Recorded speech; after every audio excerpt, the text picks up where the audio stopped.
Good morning, children.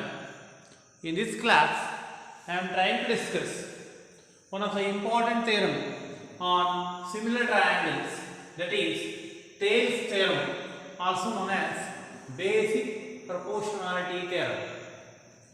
What is the statement of Thales theorem?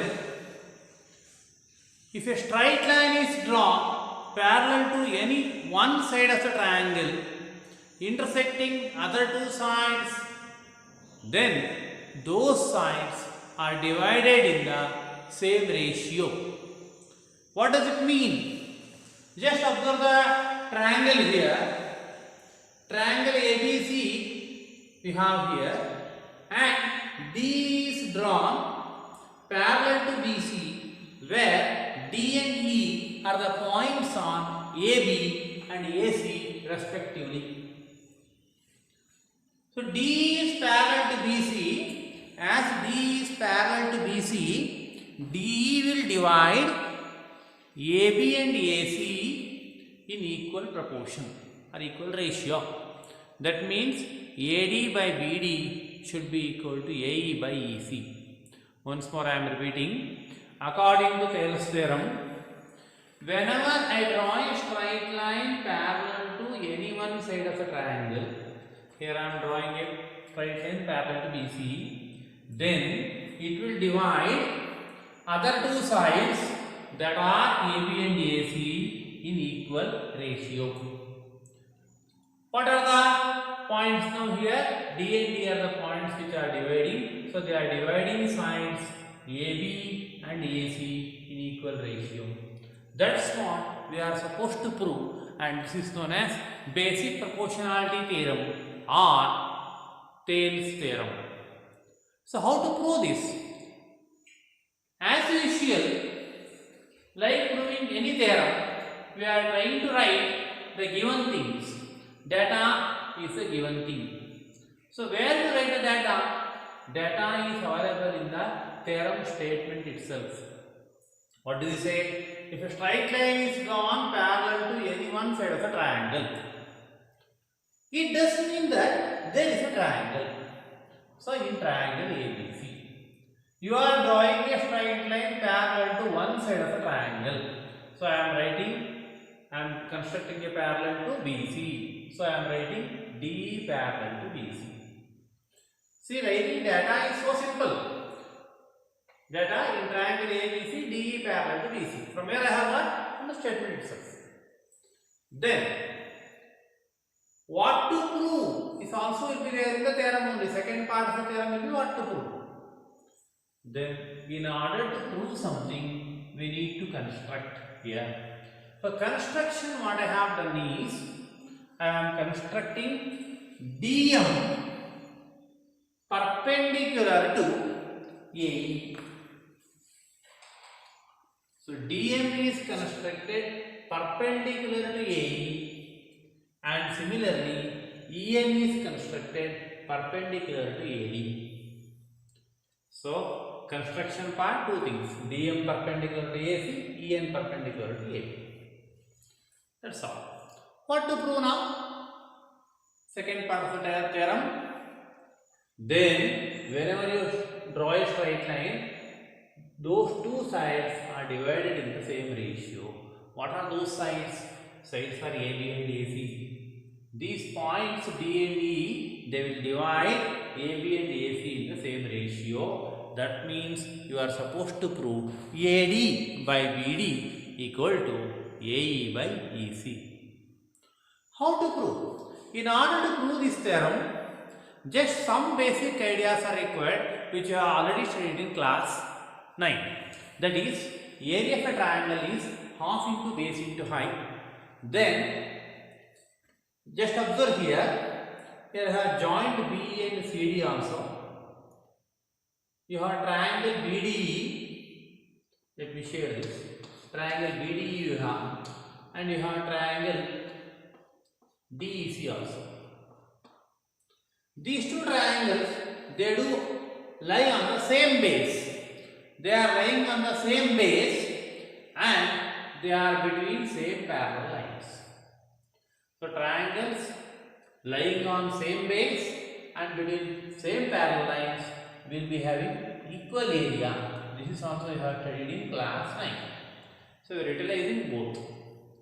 First thing is I am considering area of triangle ADE by area of triangle BDE. The ratio I am taking area of triangle ADE you observe completely, and area of triangle BDE this side BDE. Now area of triangle ADE we write it as half into base is AD. Perpendicular I have drawn that is EN. So half into AD into EN is the area of triangle AD, half into AD into EN. Similarly, area of triangle BDE, which is at the bottom, BDE equal to half into, here again BD is the base, but EN I have drawn as a perpendicular. You can extend and draw the perpendicular. So EN is a perpendicular for triangle BDE also. So what happened for triangle BDE? Half into BD into EN is the area. Indicating here only. EN is the common height for both. Now EN gets cancelled, half get cancelled. Area of triangle ADE by area of triangle BDE, you have got as AD by BD. Similar way, again area of triangle ADE by area of triangle DEC if I am taking, that means for this side, then for ADE, instead of writing AD into EN, you can take AE as the base. AE into DN you can write. That means area of this particular triangle you can define as by taking AD as the base, AD into EN as we have done here. In the second case what we are doing? Half into A is the base, then A is the base, DM is a perpendicular. So we are writing AE into DM. So area of triangle AD is half into A into DM. Then area of triangle DEC what I have here, DEC for this base is CE and height is again DM. So I have written CE into DM. Purpose, you could understand, we can cancel DM, we can cancel half also.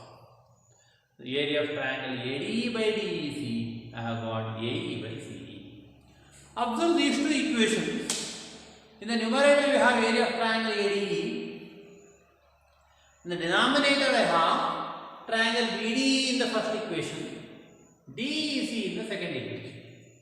As I had told you already, BD and DEC, they are on the same base DE and they are between same parallel lines DE and BC. So those two triangles will have equal area. That means these two values are equal. When I can say area of triangle BDE equal to DEC, numerators are already equal, I can equate the left hand sides. So from equation 1 and 2, we can directly write AD by BD equal to AE by CE. What is AD? AD is a part of AB. BD is another part of AB. So what I am trying to get the proof, that is AD by BD equal to AE by CE, that I have got it now. D was a parallel and it was dividing these two sides AB and AC in equal proportion or in equal ratio. Now you can draw the base, so you can draw the parallel to any side. So this is what we have done for drawing the parallel to the base BC. We can construct a triangle XYZ and we can draw parallel to XZ. When I draw parallel to XZ, let us say PQ are the distinct points which are cutting the sides YZ and YX. Now also YP by PZ equal to YQ by QX when PQ is parallel to XZ. That means, that's why we say when you are drawing a parallel to any one side of the triangle, it will divide other two sides in equal ratio. So this is what we call Thales theorem, and one of the important theorem. and this can be proved alternatively in various methods also.